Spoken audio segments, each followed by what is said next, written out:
أعوذ بالله من الشيطان الرجيم. بسم الله الرحمن الرحيم. واعبدوا الله ولا تشركوا به شيئا وبالوالدين إحسانا وبذي القربى واليتامى والمساكين والجار ذي القربى والجار الجنب والصاحب بالجنب وابن السبيل وما ملكت أيمانكم إن الله لا يحب من كان مختالا فخورا. وصلی اللہ علی النبی الکریم. سورہ النساء آیت نمبر 36. وَاعْبُدُوا اللَّهَ وَلَا تُشْرِكُوا بِهِ شَيْئًا. اللہ ہی کی عبادت کرو، اس کے ساتھ ذرے کو بھی شریک نہ کرو. یہ اللہ تعالیٰ کا حق ہے. عبادت رکوع سجدے کو بھی عبادت کہتے ہیں،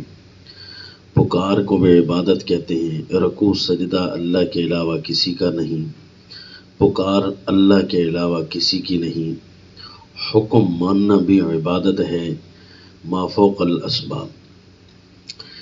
تو اللہ کے حکم کے مقابلے میں کسی بھی قانون اور حکم کو ماننا، یہ اس کی عبادت بنے گی. شیطان کا کہنا ماننا اللہ کے حکم کے مقابلے میں، تو یہ شیطان کی عبادت بنے گی. اسی لیے تو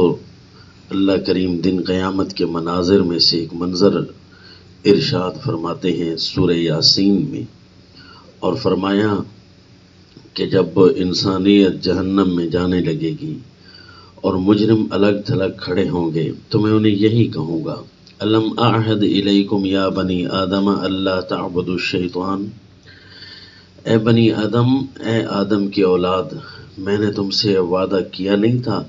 کہ شیطان کی عبادت نہ کرنا. تو اب شیطان کی عبادت کون کرتا ہے؟ شیطان کو تو لوگ شیطان ہی سمجھتے ہیں، یعنی اس کے احکام ماننا یہ اس کی عبادت ہے. اسی طرح دنیا کے جھوٹے قوانین ماننا اللہ کے مقابلے میں اللہ کی عبادت کو چھوڑ کر غیر اللہ کی عبادت کرنا ہے. تو توحید فی الالوہیت والحاکمیت دونوں اس میں موجود ہیں. وَاعْبُدُوا اللَّهَ، لفظ عبادت دونوں کو عام ہوتا ہے. پکار بھی اللہ کی کرو، رکوع سجدہ بھی اللہ کا کرو.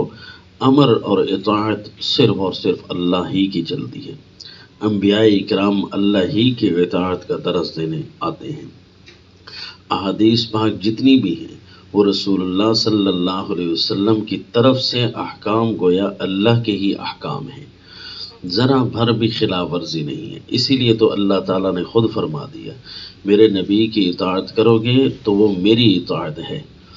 من یطع الرسول فقد اطاع اللہ. اور اسی طرح فرمایا کہ ان کنتم تحبون اللہ فاتبعونی یحببکم اللہ. اگر تم اللہ تعالیٰ سے محبت کے دعوے کرتے ہو تو رسول کی اتباع کرو، میں رسول کی اتباع، یہ اللہ تعالیٰ نے فرما دیا. گویا اللہ کا حکم ماننا، رسول کا حکم ماننا، یہ چونکہ شرک اس لیے نہیں بنتا کہ رسول بھی اللہ ہی کی باتیں ارشاد فرما رہے ہوتے ہیں. تو فرمایا ما ینطق عن الہوی ان هو الا وحی یوحی. اللہ کے رسول بھی تو وحی کی تابعداری کرتے ہیں، وحی ہی سناتے ہیں، چاہے وہ وحی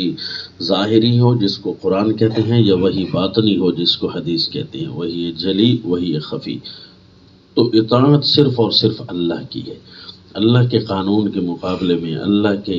امر کے مقابلے میں کسی کا نہ ماننا، یہ ہے اللہ کا حق. پھر اس کے بعد فرمایا وَبِالْوَالِدَيْنِ إِحْسَانًا. بندوں کے حقوق میں سب سے پہلے والدین کا ذکر کیا. والدین کے ساتھ حسن سلوک سے پیش آنا. احسان کا معنی حسن سلوک. جس طرح سورہ لقمان آیت نمبر 14 میں ہے، انشکر لی ولوالدیک، میں اللہ کی قدر کر اور اپنے والدین کی قدر کر. کہ اللہ تعالیٰ نے تجھے وجود بخشا ہے اور والدین تیرے ظاہری وجود کو دنیا میں لانے کا سبب بنے ہیں، لہٰذا اللہ کی بھی قدر کرنی ہے، والدین کی بھی. اللہ نے ایک ہی آیت میں دونوں کو جمع کر دیا، انشکر لی ولی والدیک. اور اسی طرح سورہ بنی اسرائیل آیت نمبر 23 میں فرمایا وَقَضَىٰ رَبُّكَ أَلَّا تَعْبُدُوا إِلَّا إِيَّاهُ وَبِالْوَالِدَيْنِ إِحْسَانًا کہ تیرے رب نے یہ فیصلہ کر دیا، یہاں بھی ایک ہی آیت میں جمع کیا، تیرے رب نے یہ فیصلہ سنا دیا ہے کہ عبادت صرف اللہ کی ہے اور والدین کے ساتھ حسن سلوک سے پیش آنا ہے۔ تو اللہ اور والدین کے حکم کے بعد پھر اللہ نے ان کو حقوق یاد دلائے، وَبِذِي الْقُرْبَى اور قریبی رشتہ داروں کو ان کے ساتھ حسن سلوک سے پیش آنا ہے۔ اب قریبی رشتہ دار چاہے وہ مشرک ہوں چاہے وہ مسلمان ہوں، ان کا ذکر یہاں نہیں فرمایا، بلکہ قریبی رشتہ دار کا لفظ ہے، ان کے ساتھ حسن سلوک سے پیش آنا ہے، کبھی ان کو شکوہ اور گلہ تم سے نہ ہو، یہ حسن سلوک ہے۔ دین کے اعتبار سے ان کی نہیں ماننی، لیکن ان کے ساتھ حسن سلوک اپنی طرف سے کرنا ہے۔ والیتاما اور فرمائے یتیموں کے ساتھ جن کے والدین نہیں ہوتے، وہ نابالغ جن کے والدین دونوں یا ایک نہ ہو، ان کے ساتھ حسن سلوک سے پیش آنا ہے، کیوں کہ وہ اس دنیا میں صرف اور صرف دیکھ رہے ہوتے ہیں، باقی ان کی شفقت سے وہ آدھے ہوتے ہیں، ان پر شفقتیں کرنے والا کوئی نہیں ہوتا، انہیں یہ احساس بھی نہ آنے پائے، یہ خیال تک بھی نہ آنے پائے کہ ہمارا کوئی نہیں ہے، اتنا ان کے ساتھ حسن سلوک سے پیش آنا ہے۔ والمساکین اور غریبوں کے ساتھ، مسکین اسے کہتے ہیں جس کے پاس کچھ نہ ہو یا اتنا کچھ نہ ہو کہ جس سے وہ زندگی کے مزے لے سکے، یا اپنی کمائی اس کی اتنی تھوڑی ہو کہ جس سے وہ پورا نہ کر سکے، جس طرح سورہ الکاف میں ہے کہ اما السفینۃ فکانت لمساکین، جس کشتی پر سیدنا خضر علیہ الصلاۃ والتسلیم اور سیدنا موسیٰ علیہ السلام نے کرایہ دے کر سفر کیا تھا، لیکن انہوں نے آگے کرایہ نہیں لیا تھا، تو وہ فرمائے غریب لوگوں کی تھی، یعنی غریب کی کوئی چیز تو ہوتی ہے لیکن وہ گزران کے لیے ناکافی ہوتی ہے، تو فرمایا ان کے ساتھ بھی حسن سلوک سے پیش آنا، وہ چاہے حسن سلوک سے پیش آئیں یا نہ آئیں، ان کے ساتھ حسن سلوک سے پیش آنا، کیونکہ جب غریب ہوتا ہے اس کے اوپر بوجھ ہوتا ہے، اس کا ذہن ایک جگہ پر نہیں ہوتا، اس کا ذہن خرچوں میں پھنسا ہوتا ہے، روٹی میں بھی اس کا ذہن استعمال ہو رہا ہے، اس کا ذہن رہائش میں بھی استعمال ہو رہا ہے، کپڑا مکان میں بھی اس کا ذہن استعمال ہو رہا ہے، تو اس بیچارے کا ذہن وہ کہاں کہاں صرف کرے کہ اس کو ساروں کے حقوق یاد ہوں، وہ اگر کسی کے حق تلفی کرتا ہے تو اس کے ساتھ حسن سلوک سے پیش آئیں، کیونکہ وہ پریشان حال ہے۔ پھر ان کے حق بیان کرنے کے بعد رب کریم فرماتے ہیں والجار ذی القربى والجار الجنب والصاحب بالجنب وابن السبیل، اور پھر قریبی رشتہ دار بھی ہو اور پڑوسی بھی ہو، اس کے ساتھ حسن سلوک سے پیش آنا۔ والجار الجنب اور وہ قریبی پڑوسی جو تیرے پہلو کا قریبی ہے، یعنی جس کے اندر ہم نشین بھی آ گیا، مثلا ایک گاڑی میں سفر کر رہے ہیں اور ساتھ بیٹھنے والا ہے، تو یہ جار الجنب ہے، پہلو کا پڑوسی ہے، اور اسی طرح گھر کے ساتھ ہے تو وہ پہلو کا پڑوسی ہے، رشتہ دار ہو اور پڑوسی ہو وہ تو اولا ہے، اور اس کے بعد درجہ اس پڑوسی کا ہے جو رشتہ دار نہ ہو، اور محکمے میں اکٹھے رہتے ہوں، کسی کام کرنے والی جگہ پر اکٹھے رہتے ہوں، یا تھوڑی دیر کے لیے اکٹھے آ کر بیٹھ جائیں، تو وہ بھی سارے الجار الجنب ہیں۔ اور صاحب بالجنب اور پہلو میں رہنے والا، اب اس سے مراد کون ہو سکتا ہے؟ چونکہ لفظ عام ہے لہذا ایک قریبی رشتہ دار اور پڑوسی، اور ایک صرف پڑوسی، اور ایک وہ جو پہلو کا پڑوسی، اس کے اندر اب سارے آ گئے، بیوی بچوں سے لے کر ہر وہ ہم نشین جس کے ساتھ کسی قسم کا کوئی تعلق ہے، غرض جس کے ساتھ رہتے ہیں اس کا حق پورا ادا کرنا ہے، تاکہ اس کا کچھ بقایا تم پر نہ ہو، اس کے حقوق پورے کرنے۔ وابن السبیل، اسی طرح مسافر ہے، اگر کوئی مسافر وہ ہوتا ہے جو اپنی ہر قسم کی سہولیات سے کٹی ہوئی زندگی میں آیا ہوتا ہے، چاہے وہ بادشاہ کیوں نہ ہو مسافر، تو پھر اس کے ساتھ بھی حسن سلوک سے پیش آنا ہے، کیونکہ اسے سب کچھ ضرورت ہے، کیا ہے جو اس کو ضرورت نہیں۔ اسی لیے تو سیدنا موسیٰ علیہ الصلوۃ والتسلیم جب دیار غیر میں پہنچتے ہیں تو دعا کرتے ہیں، ربی بما انزلت الی من خیر فقیر، اے اللہ جو کچھ بھی اب تو میرے پاس بھیجے گا میں تو ہر قسم کا محتاج ہوں، نہ یہاں رہائش کی جگہ ہے، نہ یہاں کھانے پینے کا کوئی انتظام ہے، نہ یہاں کوئی پرسان حال ہے۔ تو ابن سبیل مسافر، یہ ایک سفر بڑی تنگ دستی کی حالت ہوتی ہے،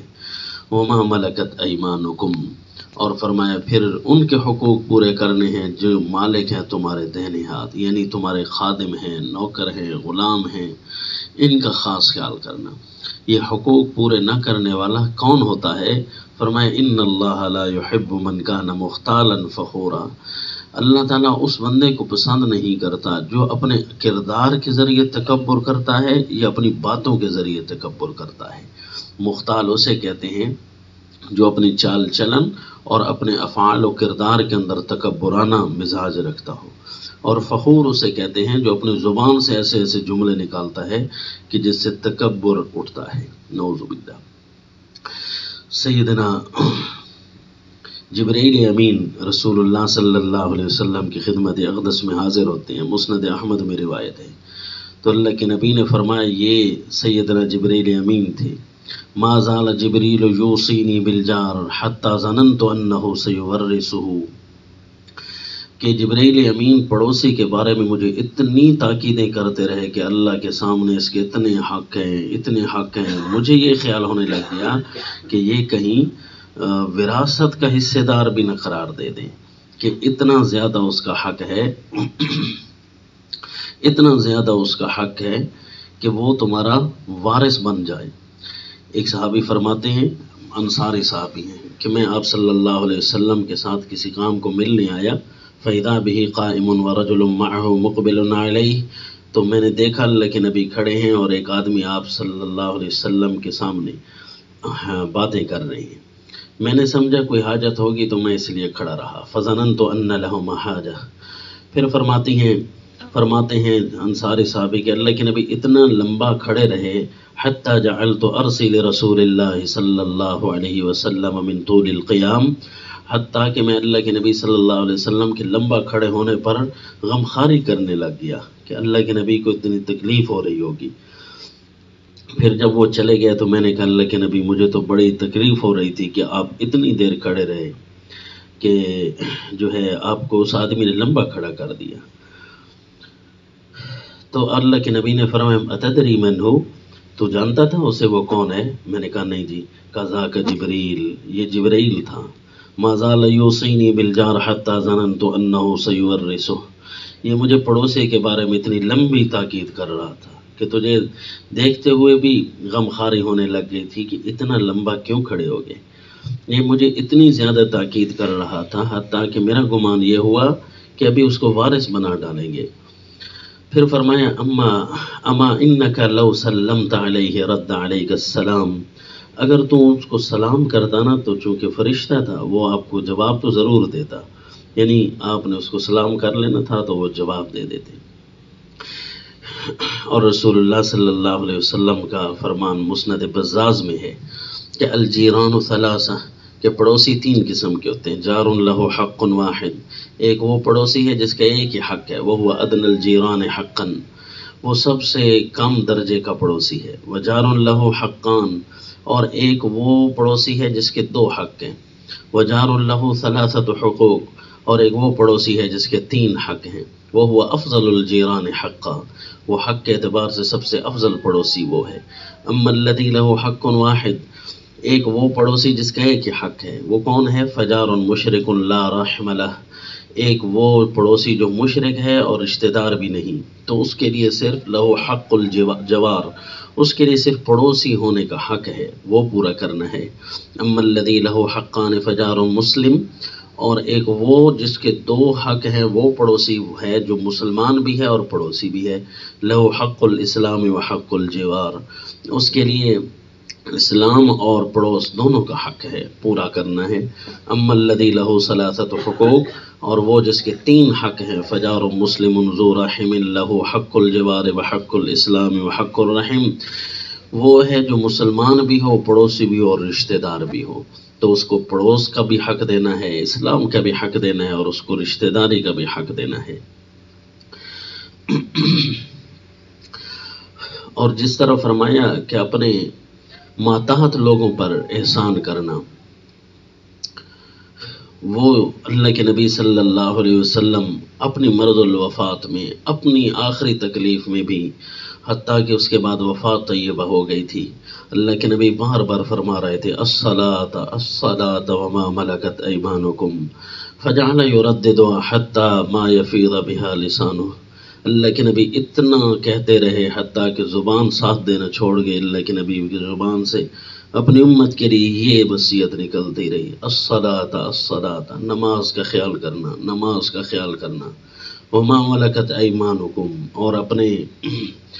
ماتحت لوگوں کا خیال کرنا، یہ اللہ کے نبی آخر تک فرماتے رہے۔ اسی لیے مسند احمد نسائی وغیرہ میں روایت ہے، رسول اللہ صلی اللہ علیہ وسلم نے فرمایا ما اطعمت نفسک فهو لک صدقہ، جو تو نے اپنے آپ کو کھلا دیا وہ تیرے لیے صدقہ ہے، وما اطعمت ولدک فهو لک صدقہ، اور جو تو نے اپنے بچے کو کھلا دیا وہ بھی تیرے لیے صدقہ ہے، وما اطعمت زوجتک فهو لک صدقہ، اور جو تو نے اپنی بیوی کو کھلا دیا وہ بھی تیرے لیے صدقہ ہے، وما اطعمت خادمک فهو لک صدقہ، اور جو تو نے اپنے خادم کو کھلا دیا وہ بھی تیرے لیے صدقہ ہے۔ اور اسی طرح مسلم شریف میں سیدنا ابو ہریرہ رضی اللہ عنہ رسول اللہ صلی اللہ علیہ وسلم کا فرمان مبارک نقل فرماتے ہیں کہ للمملوک طعامہ وکسوتہ، کہ جو مملوک ہے، جو تمہارا غلام ہے، جو تمہارا خادم ہے، اس کا کھانا اور اس کا پہنوانا جو طے ہے وہ تیرے ذمہ ہے، ولا یکلف من العمل الا ما یطیق، اور اس کو اتنا زیادہ بوجھ نہ دے کام کا کہ جتنا وہ طاقت رکھتا ہے بس اتنی ہی دے۔ حتیٰ کہ ایک روایت میں بخاری مسلم کے الفاظ ہیں کہ اللہ کے نبی نے فرمایا اذا اتی احدکم خادمہ بطعامہ، جب کہ تم میں سے کسی کے پاس اس کا خادم کھانا لے کر آئے، فإن لم یجلسوا معه، اگر ساتھ نہیں بٹھلانا تو فلیناولہ لقمۃ او لقمتین او اکلۃ او اکلتین، اسے 1-2 لقمے یا تھوڑا سا کھانا دے دیا کرو، فإنہ ولی حرہ وعلاجہ، کیونکہ تم اس کے آزادی اور اس کے علاج کے مالک ہو۔ ان اللہ لا يحب من کان مختالا فخورا، کیونکہ اللہ متکبر کو پسند نہیں کرتے۔ سورہ مریم میں ہے آیت نمبر 32 میں کہ سیدنا عیسیٰ علیہ السلام فرماتے ہیں وَبَرًّا بِوَالِدَتِي وَلَمْ يَجْعَلْنِي جَبَّارًا شَقِيًّا، مجھے اللہ نے میری اپنی والدہ کے ساتھ حسن سلوک کو حکم دیا ہے، اور نہیں بنایا مجھے جبار اور بدبخت، یعنی سرکش اور بدبخت نہیں بنایا۔ وَمَا عَلَيْنَا إِلَّا الْبَلَاغُ۔